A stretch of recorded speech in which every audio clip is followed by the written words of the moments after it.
difficulty, which makes reading, holding a book, or turning a page difficult or impossible. The content is copyrighted by the respective publishers. For more information, please visit us on the web at nfradioreading.org.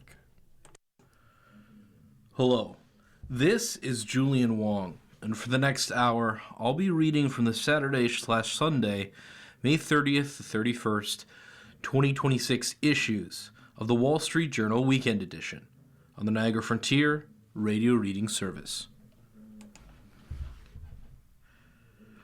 Trump aides weigh killing fund.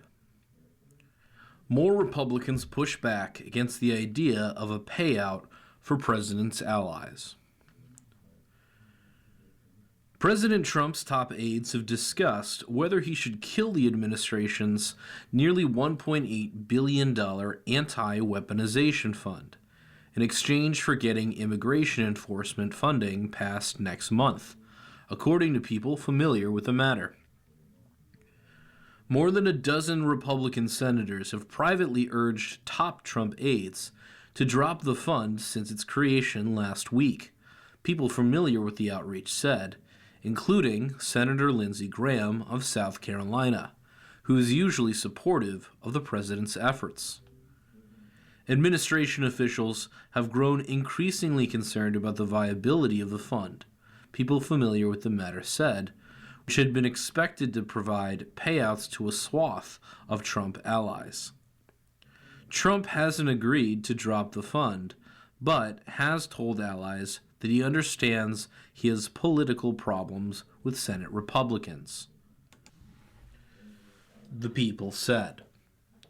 On Friday, a federal judge ordered a temporary pause on efforts to stand up the fund while she weighs a legal challenge in an Eastern Virginia federal court. Many Senate Republicans pressed acting Attorney General Todd Blanche on it at a contentious meeting last week that Senator Ted Cruz, Republican from Texas, referred to as one of the roughest in his time in the Senate. Another attendee said it was the most critical grilling of an administration official they had ever seen from Republican senators. The fund was established in exchange for Trump dropping his lawsuit against the Internal Revenue Service, and a pair of claims seeking about $230 million over past investigations into him.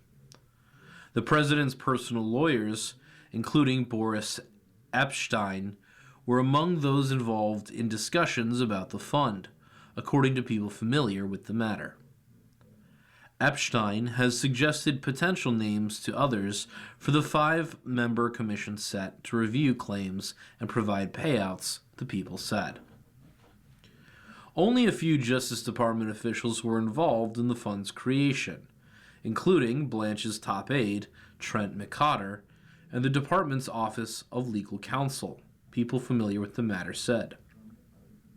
Senior Trump aides in the White House learned of the fund a few days before it was announced publicly, people familiar with the timing said.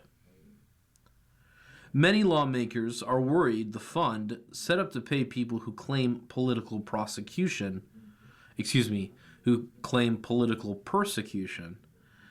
could mean that rioters who stormed the Capitol and assaulted police on January 6, 2021, could walk away with millions from the federal government if the fund went forward.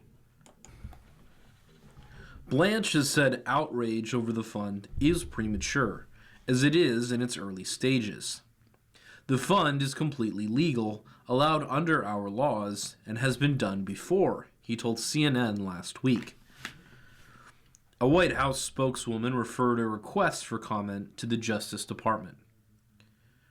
A Justice Department spokeswoman said Blanche stands by his public defense of the fund and that a separate group at the agency had been documenting what it saw as abuses by the Biden administration well before it was created. It is no secret that many were victims of the weaponization of the past administration, the department spokeswoman said. This type of lawfare should never occur again, under any administration. The president remains angry about being audited by the IRS and about the criminal investigations he faced before returning to the White House, including one that involved the FBI searching his Mar-a-Lago residence. The raid came after Trump took classified documents from the White House and declined to return them. He frequently talks to aides and his lawyers about the audits he faced, and the separate leak of his tax returns, and his desire for revenge, people familiar with the comments said. Blanche and other officials hadn't anticipated the level of backlash the fund has generated among Republican lawmakers, people familiar with the matter said. In his January lawsuit, Trump had sought at least $10 billion in damages from the IRS, which is part of the Treasury Department, for the illegal disclosure of his tax returns by a government contractor. The agreement creating the fund came just ahead of a deadline for the two sides to address whether they were sufficiently adverse. With Trump on both sides of the lawsuit for the case to exist. U.S. District Judge Kathleen Williams had appointed outside lawyers to address that question and scheduled a hearing for late May.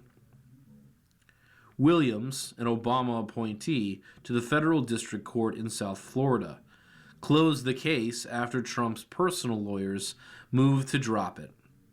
On Wednesday, a group of 35 former judges urged her to reopen the case, arguing that the purported settlement that the parties never placed before this court raises profound questions about the parties' candor toward the court and the manipulation of the judicial system. Some Trump advisors have privately raised concerns about the agreement dragging down Republicans in the midterms and creating a fund that will be difficult for the party to defend on the campaign trail. The Treasury Department's top lawyer, Brian Morrissey, stepped down the day the fund was announced. Officials debated for months how to handle Trump's lawsuit and had agreed they couldn't pay the president directly, given how voters might revolt over such a payout, people familiar with the matter said. They also, at various times, discussed how to compensate people who had claimed they were harmed by the Biden administration, such as anti-abortion protesters who were prosecuted but later pardoned by Trump, and people affected by policies they say were unfair to Christians, the people said. White House officials said the administration could still settle cases without a fund.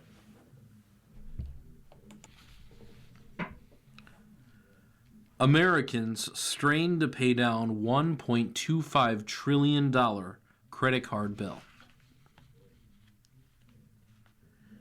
After working all day as an operations director at a busy New England hospital, Catherine Clark would lie awake at night wondering where she went wrong. Despite her $194,000 salary, Clark's Chase Sapphire credit card balance had crept up to $15,000.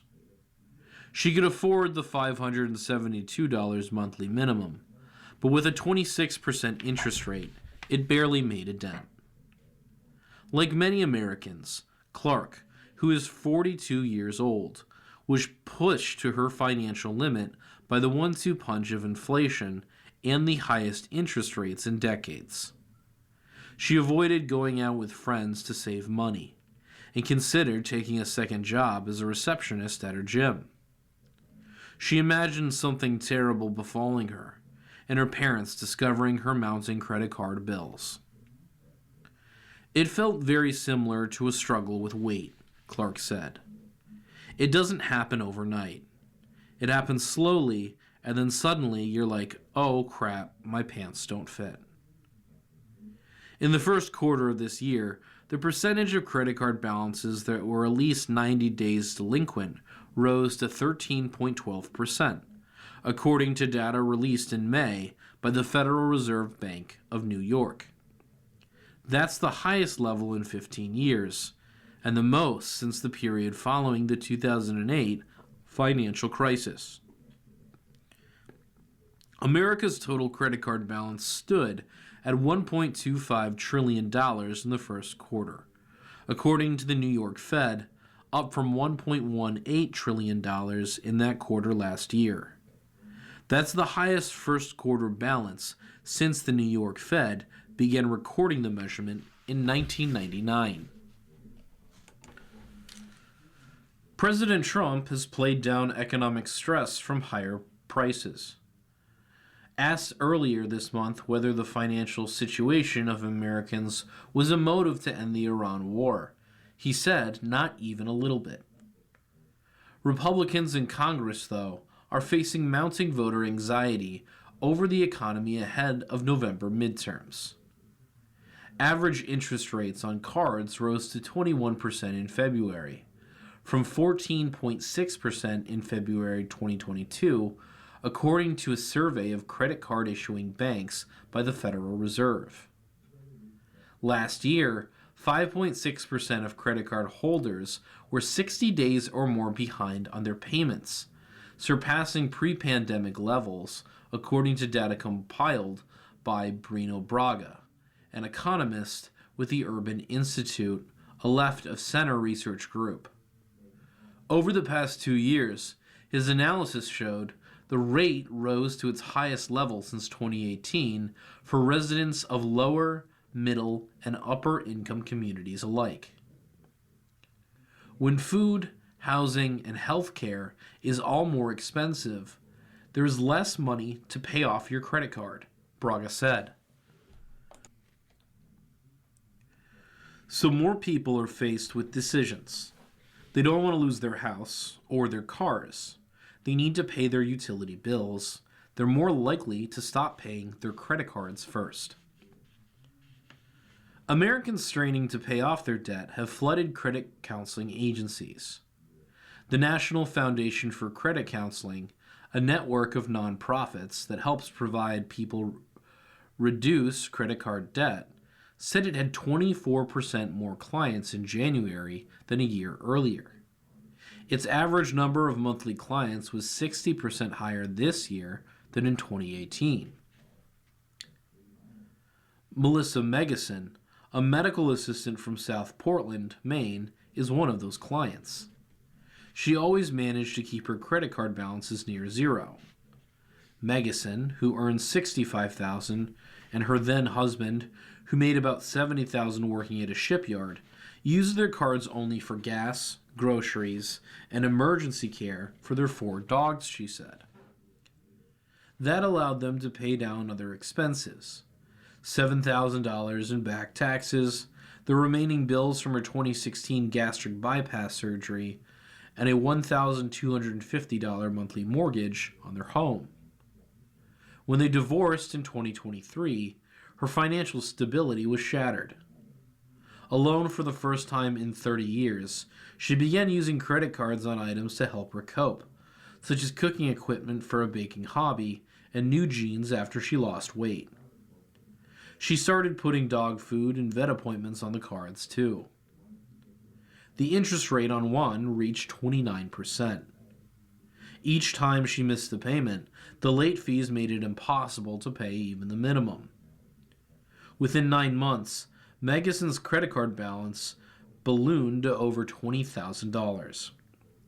With missed payments and late fees, the minimum on her Capital One card rocketed to $1,600, she said. Collection agencies rang her constantly. They don't let up with the phone calls, she said. I think I was being called every hour at my work, at home, but I just didn't have the money. Americans carry, on average, about $6,500 to $6,700 in credit card debt, according to credit reporting agencies. The percentage of cardholders with balances of more than $10,000 has risen in communities across different income levels since 2018. Analysis from the Urban Institute data shows. Last year, 17% of cardholders in low-income communities held balances greater than that amount, 20% in medium income communities, and 25% in higher income communities. The National Foundation for Credit Counseling produces a quarterly financial stress forecast that predicts credit card delinquency risk based on client metrics from credit counseling groups. Delinquency risk levels over the past 12 months have been the highest since the forecast's inception in 2022. Middle-class households in particular are struggling to pay down balances as more families shift to a pattern of survival debt, said Bruce McClary, spokesman for the foundation. In Megason's case, the incessant bills and collection calls, coupled with the anguish of divorce, were like an ear-splitting noise that she couldn't quiet. One night in August of 2024, she said she tried to kill herself. Terrified, she contacted a friend who called 911. She was hospitalized for a week. When she got out, she sold her house, using the $100,000 net to pay off most of her debts, except the credit cards.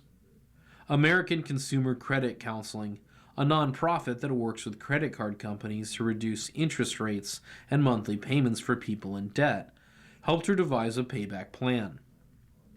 She has since paid off about half of her credit card debt with payments of $586 a month.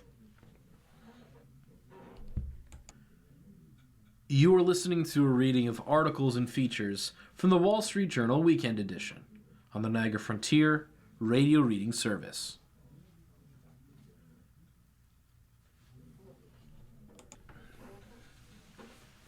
Recently remarried, she has sworn off credit cards, though her husband keeps one for emergencies. The couple can narrowly swing their $2,500 rent on a townhouse in South Portland, but are looking to purchase a small house to save money. I am a little better off, but still living paycheck to paycheck, Megason said. It's very tempting to open new credit cards to ease that burden. But from my past mistakes, I know it makes things worse in the end. The jump in interest rates is making it especially hard for those on low economic rungs to dig out of debt. Cardholders in low-income communities, zip codes with an average household income less than $89,500, had 60-day delinquencies of 8%, the highest rate of any income level, according to Braga's analysis. Joseph Daniel Host, 46, was working as an executive assistant at an Episcopal church in Grosse Pointe Farms, Michigan, several years ago when the trouble started with his credit cards.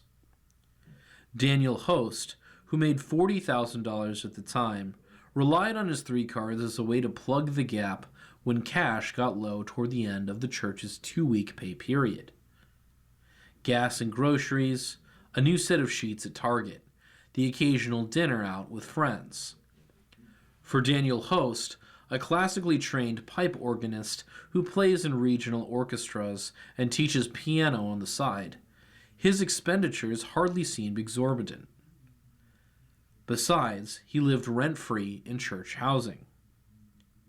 He would stagger payments, making headway on one card by paying just over the minimum one month, then doing the same on a different card the next.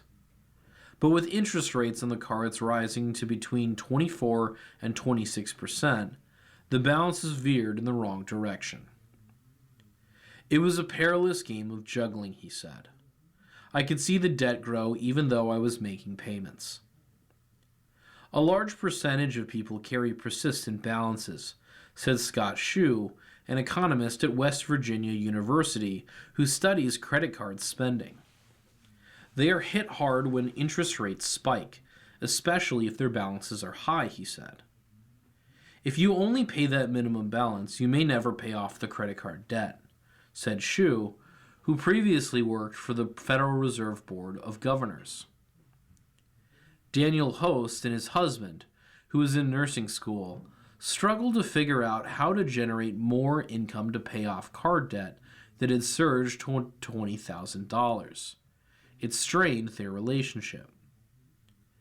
Daniel Host drew back from friends, concocting excuses to avoid meals out unless a friend offered to pay.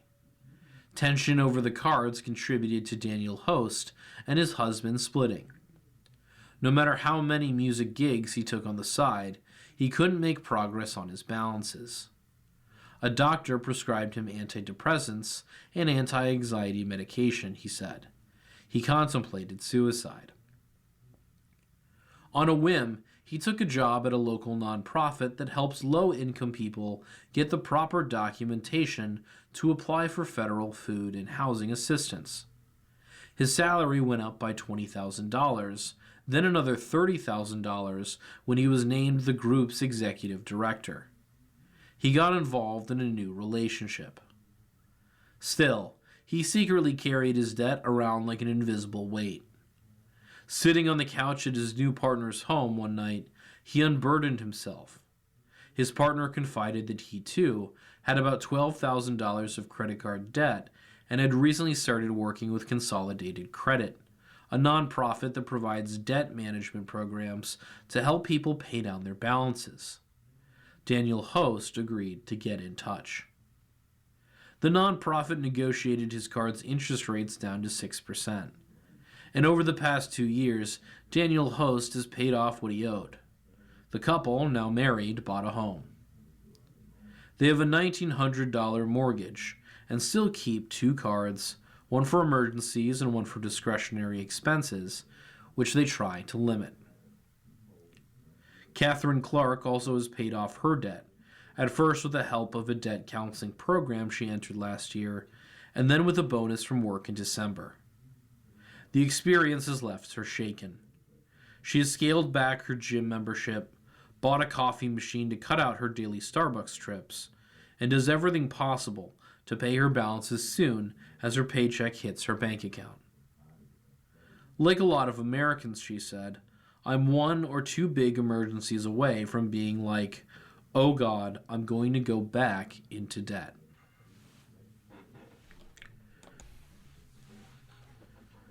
The UN is going broke. US, China get blame. The United Nations is going broke as the United States and China withhold payments in a jostle for control. Washington has failed to pay billions of dollars owed to the institution and exited dozens of its programs and agencies, including the World Health Organization, to combat what President Trump describes as wasteful spending and bad policymaking. The United States is more than $4 billion in arrears to the United Nations. China has compounded the UN's liquidity crisis by slow-walking its own payments. Even as Beijing declares itself the international body's leading defender and, in a jab at the United States, the de facto #1 financial contributor. Beijing owes the UN $455 million after it injected almost $850 million this week into the institution during a visit by Chinese Foreign Minister Wang Yi. The United Nations relies on United States and Chinese money for 42% of its basic funding. Secretary General Antonio Guterres has warned that the United Nations is in a race to bankruptcy and cited a very real prospect of the financial collapse of our organization. On the current trajectory, the United Nations said it would be out of cash by mid-August, when the process of picking a successor to Guterres shifts into high gear. China said it would honor its obligations. The United States said it is conditioning future financial support on deeper savings, with more job cuts, less business class travel, and greater use of machine translators. What we are working toward is not a rejection of multilateralism, but putting clarity and results over inefficiency and hollow words. A top State Department official, Michael G. Desambre, told the United Nations Security Council on Tuesday. The United Nations has complained about funding problems in the past, but this time it is taking unprecedented actions to deal with the shortfall. Starved of cash, the United Nations has made historically large spending cuts and embarked on an efficiency drive. It has closed offices and eliminated a record 3,000 secretariat posts. It has shortened interpreter hours, powered down escalators, and ignored loose cladding on its 75-year-old headquarters.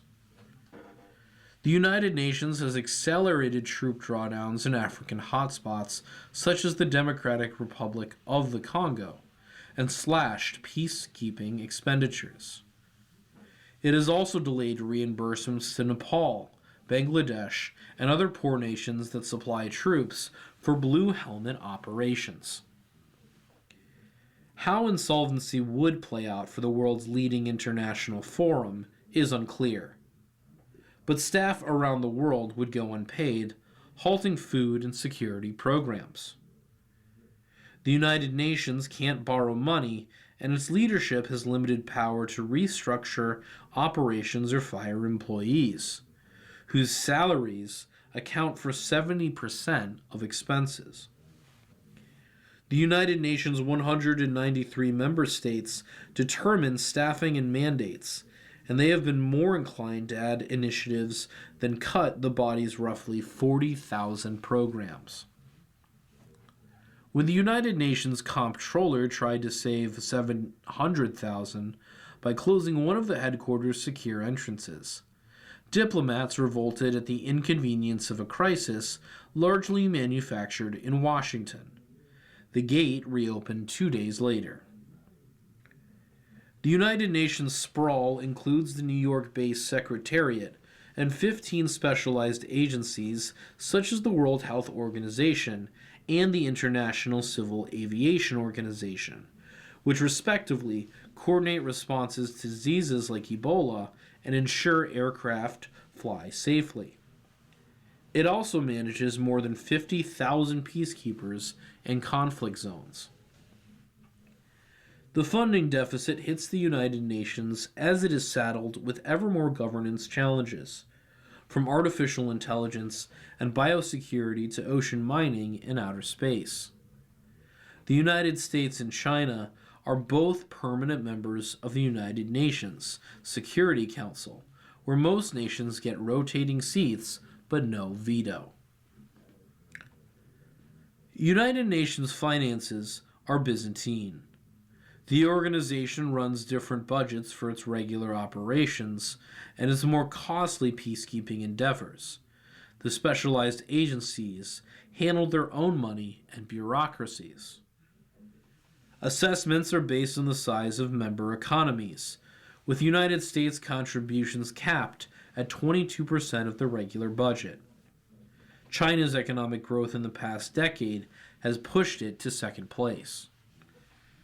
Unusual rules undermine the United Nations financial position. Funds unspent at year-end get credited back to member states based on what nations owe, whether or not they contributed. Chronically late payments limit the time for the United Nations to allocate the funds. We are trapped in a Kafkaesque cycle, expected to give back cash that does not exist. The Secretary General wrote to members this year, urging them to adjust the policy.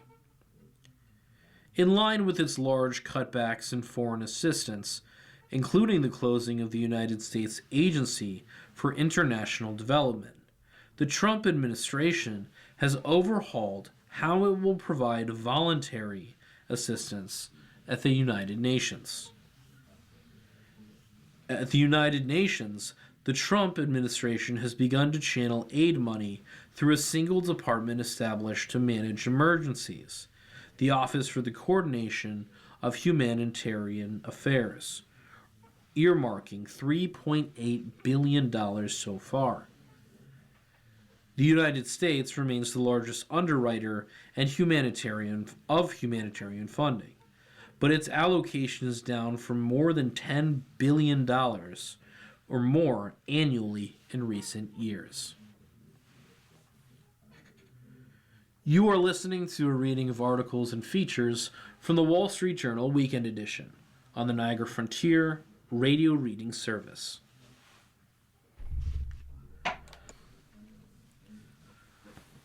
A Russian drone crashes in Romania, fuels NATO tensions. A Russian drone crashed into an apartment building Friday in NATO member Romania, raising tensions with the alliance and stoking fears that Russia will attempt to expand its war beyond Ukraine. Romania scrambled jet fighters in an attempt to intercept the drone after it crossed the border from Ukraine into the southeastern city of Galati, where it set the roof of the apartment building on fire and injured several people, authorities said. The drone incursion raised alarms among North Atlantic Treaty Organization allies and fed European fears that Russia is working to escalate its confrontation with the alliance over its aid to Ukraine as Moscow struggles in the battlefield. Russia's reckless behavior is a danger to us all, said NATO Secretary General Mark Rutte. They continue to target civilians and civilian infrastructure across Ukraine, and last night showed yet again that the implications of their illegal war of aggression do not stop at the border. The country has been a stalwart U.S. ally, and earlier this year approved a request from the United States to allow the deployment of refueling planes, as well as surveillance and satellite communications equipment on the country's bases to support the war against Iran. We stand with our NATO ally Romania and condemn this reckless incursion on its territory, said the United States ambassador to NATO, Matthew Whitaker. Kaja Kallas, the European Union's top diplomat, said the incident represented a blatant and serious violation of Romania's sovereignty and European airspace.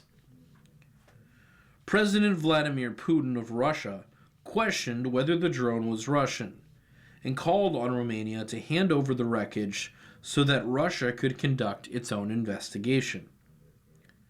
No one can say the origin of this or that aircraft until an examination of that aircraft is conducted, he said.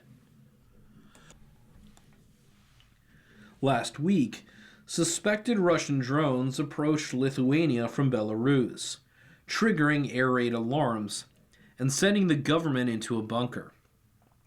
Russia also recently threatened to bomb Latvia over accusations that it was hosting Ukrainian drone operators that were striking Russian targets, a claim Latvia denied. On Friday, Putin reiterated his claims against Latvia. He said Russia didn't want conflict with the West, but added that Moscow would counter direct military threats. Anywhere that presents a threat, I want to underscore, a direct military threat to Russia is a legal target, he said. It was unclear whether the drone was intentionally sent across the border. Romania has repeatedly reported Russian drones entering its airspace, and some have previously crashed in remote areas. Full responsibility lies with the Russian Federation, whose behavior demonstrates total disregard for international law and for the safety of the citizens of a NATO member state, President Nicusor Dan of Romania wrote in a post on X. The drone incursions have highlighted the vulnerability of Europe's air defense systems against drones, which have become a fixture of the war in Ukraine. Last year, Western officials said a swarm of Russian drones that entered Poland's airspace appeared to be an attempt to test the country's defense systems, as well as NATO's response. After that, NATO allies donated aircraft and air defense systems to bolster its eastern flank. There are fears in Europe that Russia could do something to spark greater confrontation with NATO, as its war effort in Ukraine falters.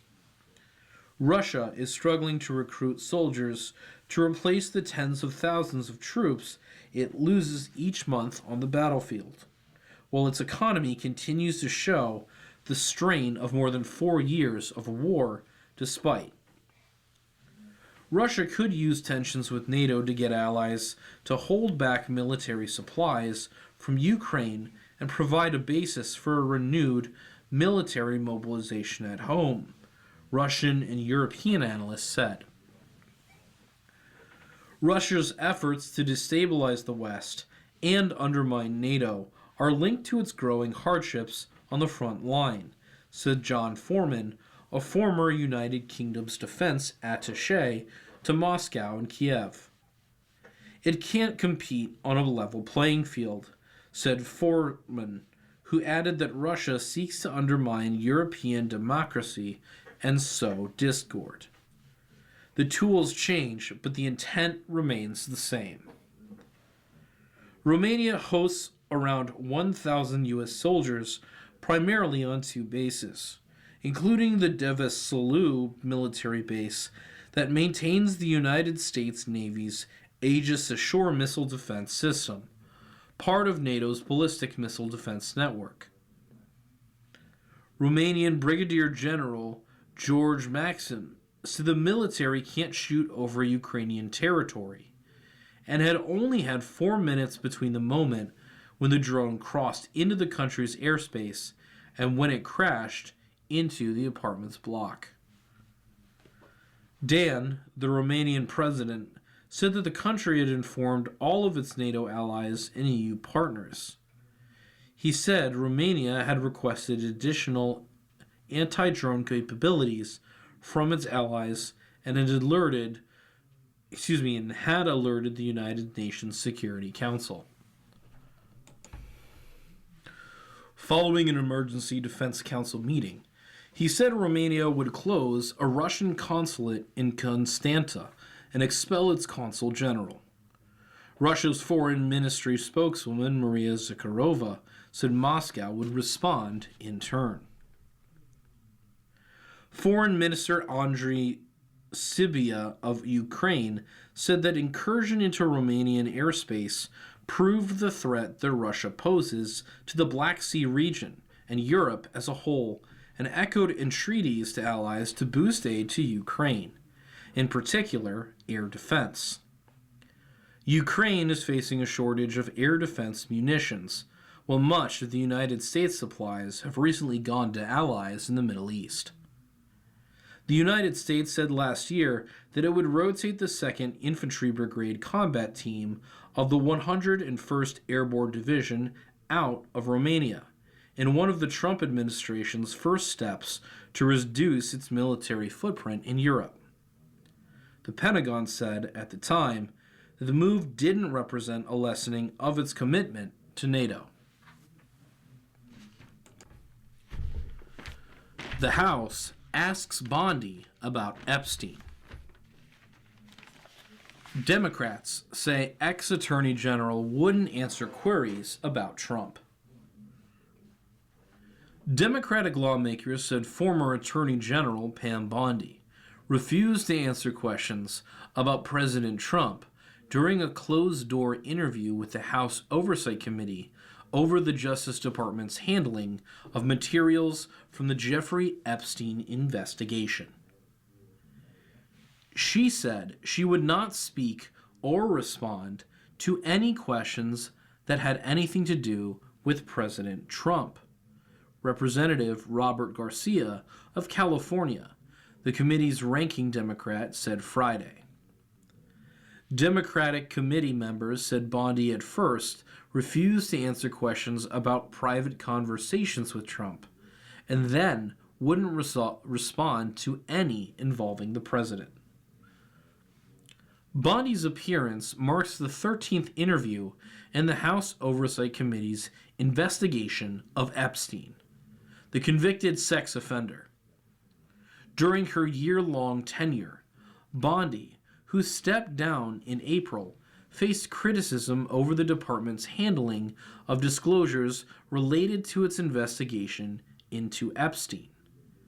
From those who accused officials of stonewalling efforts to shed more light on the investigation, and from Trump and his allies who believed she mismanaged it. In her opening remarks Friday, Bondi told the committee she delegated most responsibility for managing the release to Acting Attorney General Todd Blanche, then the department's number 2 official. She said that as far as she knew, the department had released everything required under the law, although she acknowledged some redaction errors.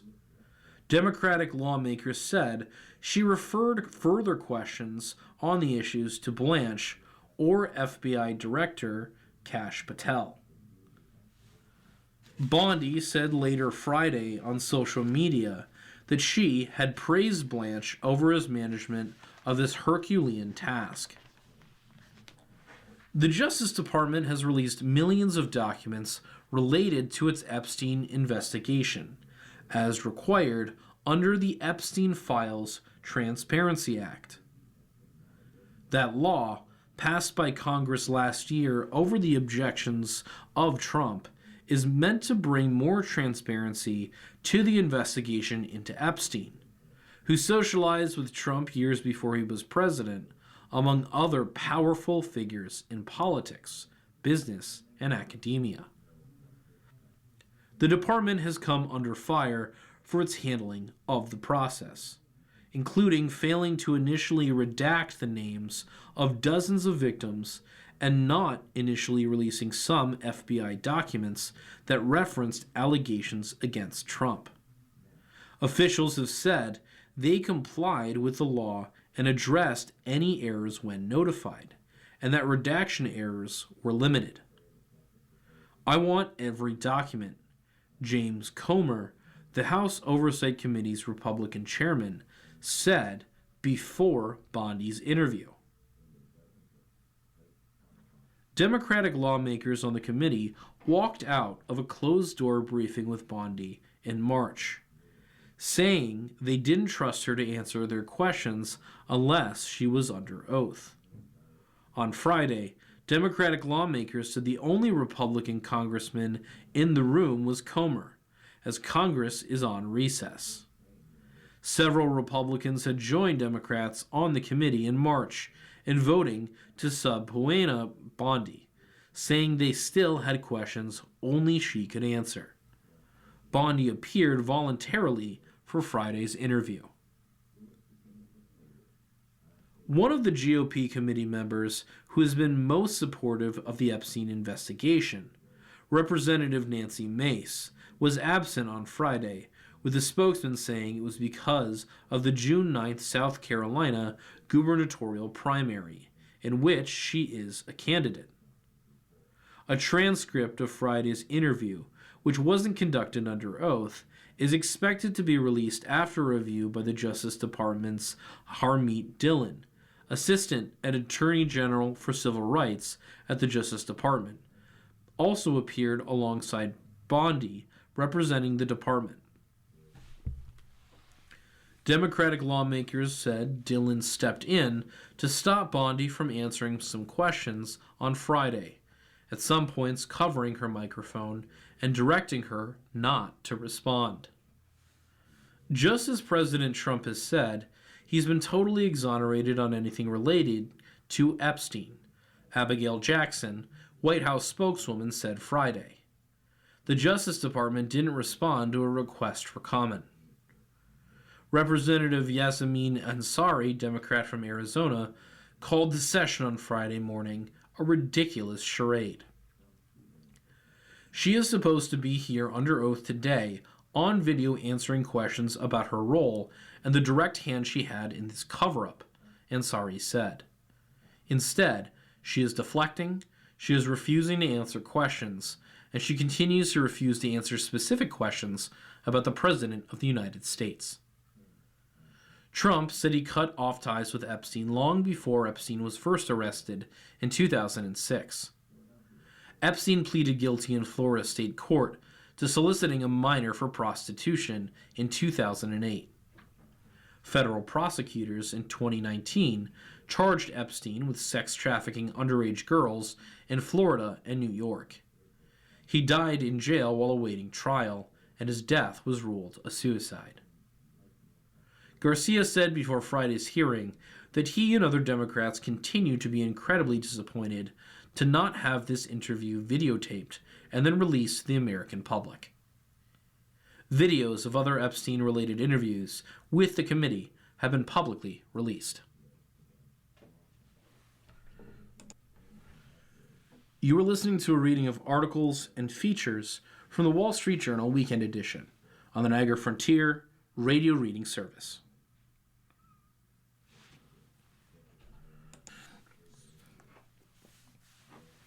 China threatens EU with trade probes. Beijing threatened to launch trade probes against the European Union if the 27-member bloc pushes ahead with a proposal to curb imports of heavily subsidized foreign products. Chinese authorities could initiate anti-discrimination and supply chain security investigations into the European Union's overcapacity instrument. A social media account run by China's state broadcaster said Friday, citing unnamed sources.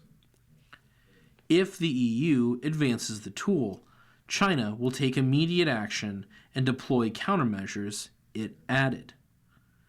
The heated rhetoric came ahead of European officials meeting for closely watched talks on Friday to discuss ramping up the bloc's trade defenses, a move widely seen as aimed at shielding critical industries from Chinese rivals. European leaders say China's global industrial dominance is a result of decades of government subsidies and non-reciprocal market access.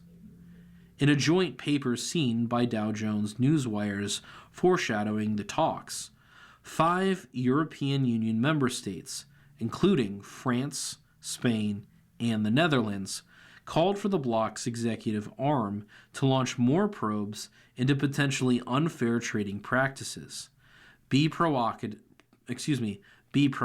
when disputing alleged breaches at the World Trade Organization, amend existing rules to prevent businesses from circumventing them, and allocate more resources to its trade policy unit to tackle the surge in investigations into dumping and subsidies. The European Union's industry chief, Stephanie Sejourne, also told the Financial Times and other media outlets this past week that Brussels would broaden the use of its trade defenses, such as import quotas and tariffs, in a bid to shield European industries such as chemicals and clean technology from state-backed Chinese competitors. After the Commission's debate on Friday ended, the European Union executive issued a statement saying trade and investment relations with Beijing are not sustainable. China is a critical partner, and engagement and dialogue will continue. At the same time, the current state of the trade and investment relationship is not sustainable, the Commission said. As economic and security interests become ever more intertwined, both dimensions will require a more robust and coherent response, it added, that the Friday discussions would feed into work in the coming weeks, ahead of a G7 meeting and a European Council summit in June. Analysts say new safeguards could effectively serve as a new trade defense mechanism against China, though policy measures are still under debate among European Union states. By empowering Brussels to cap imports and impose sector-wide tariffs, the tool would target Chinese industrial exports in key markets, like electric vehicles, steel, and solar panels, according to analysts. Yuyuan Tanqian, the state-run social media account, said the measure is specifically aimed at China, even though the European Union hasn't explicitly stated that. The European Union's economic and trade policy toward China is going further and further down a radical path, it said, citing several European Union moves this year, including the Industrial Accelerator Act aimed at bolstering the bloc's industrial capacity.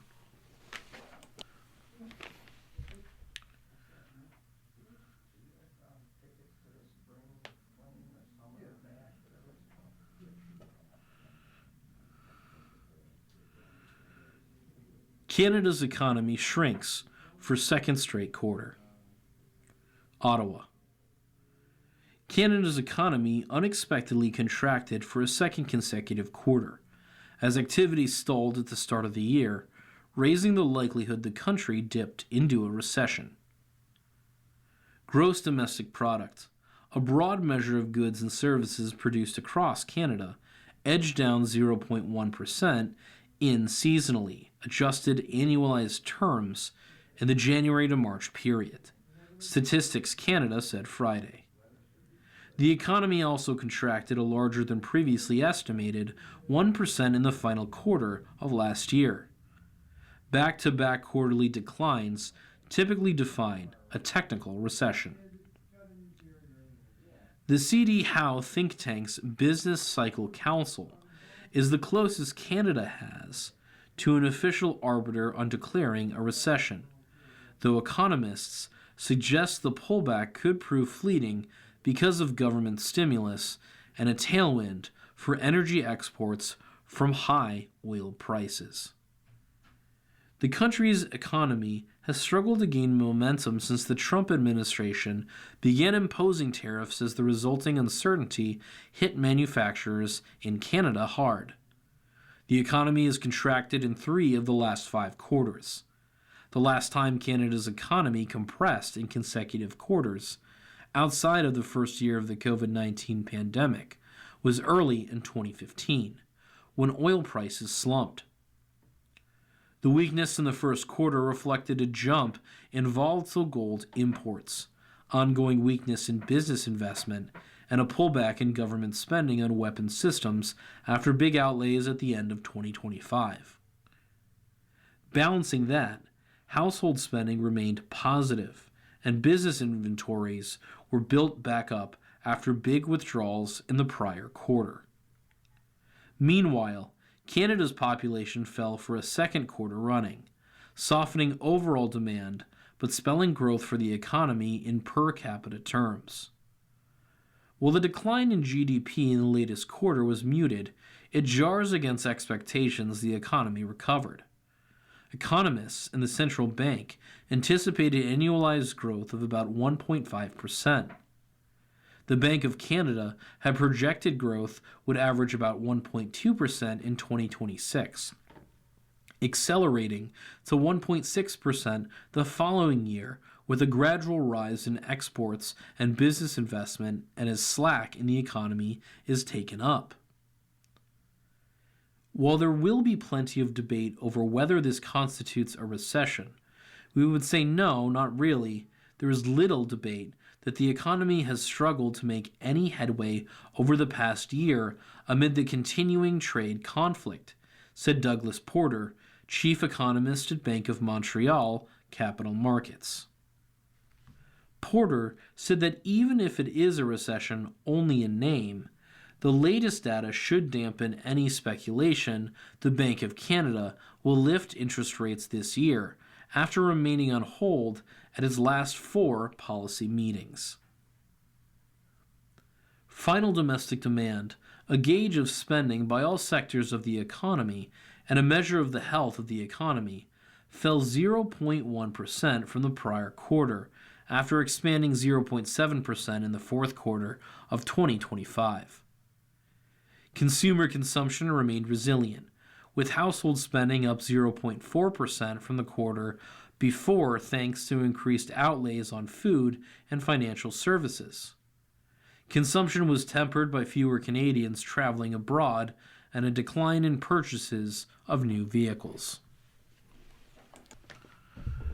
Replimune to resubmit cancer drug for FDA approval. Replimune Group said Friday it has reached an agreement with the Food and Drug Administration on a path to resubmit its application for its experimental treatment for advanced melanoma. It wasn't clear whether Replimune would submit new clinical data or additional analyses of existing trial results to help secure approval. The company plans to resubmit the application in coming days, the company said.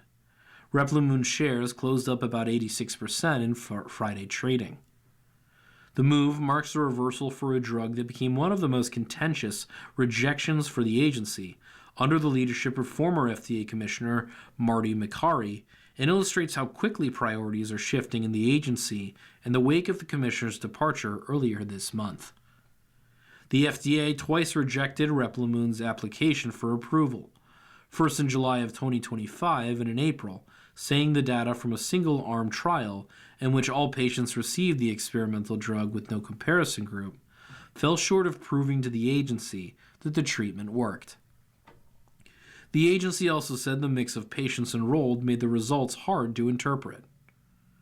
About a third of patients with treatment-resistant melanoma saw their tumors shrink after taking Replimune's drug combined with a second cancer drug, Bristol Myers Squibb's Opdivo.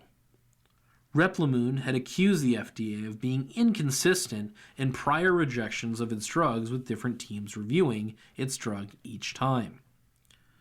While still ahead of the agency, Makary publicly defended rejecting Replimune's drug. "If your drug works, it's going to get approved," he said in an interview with CNBC. More than 110,000 people in the United States are expected to be diagnosed with melanoma this year, the National Cancer Institute estimates, and more than 8,000 people with advanced disease are expected to die nationwide. The FDA's reversal comes less than 3 weeks after Makary's resignation. Kyle Diamantis, a lawyer who is overseeing food regulation at the agency, has since been named acting commissioner. You've been listening to a reading of articles and features from the Saturday/Sunday, May 30th to 31st, 2026 issues of the Wall Street Journal Weekend Edition. We read from the Wall Street Journal Weekend Edition every Monday at 7 a.m. Your reader has been Julian Wong. Thank you for listening. You're listening to the Niagara Frontier Radio Reading Service. Volunteer radio readers broadcast daily readings, 24 hours a day, of newspapers, magazines, books, and other printed matter to area people who are blind or have a print disability, who are provided reading radios. The Niagara Frontier Radio Reading Service has broadcast almost 40 years of radio readings to those without sight. Our broadcast signal is provided at no charge by WNED. Radio Reading Studios are at 1199 Harlem Road in Cheektowaga. For more information on the Niagara Frontier Radio Reading Service, call 716-821-5555.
following program is intended for listeners who are blind, have low vision, or have another print disability, which